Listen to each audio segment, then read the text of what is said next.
And so when I look at the great Asian powers and I forget the newspapers, Japan leaps out immediately. That would be one power.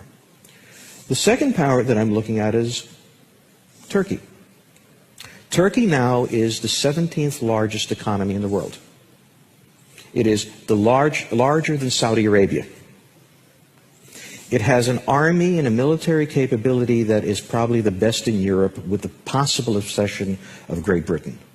They could beat the Germans in an afternoon and the French in an hour if they showed up. So when we take a look at the Turks, it is not an accident that President Obama, when he finished his tour of Europe, it was quite an unsatisfactory tour of Europe, finished off in Turkey.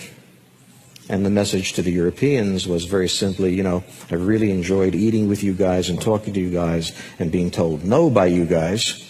Now I'm going to go to a real ally that has real military power. Whenever the Islamic world in the past 1,000 years has had a unification, it has been under a Turkic power, and for 500 years it was under the Ottoman rule. And when it was under the Ottoman rule, the Arabs took a subordinate position, and the Turks created an order. Now, for the past 100 years, Turkey has been in a very strange position that it was never in before, because it was surrounded by first the Europeans, and then the Russians and the Americans. But the Americans are leaving, the Russians are not coming back, and the British are busy doing other things. And suddenly Turkey is unfolding its wings.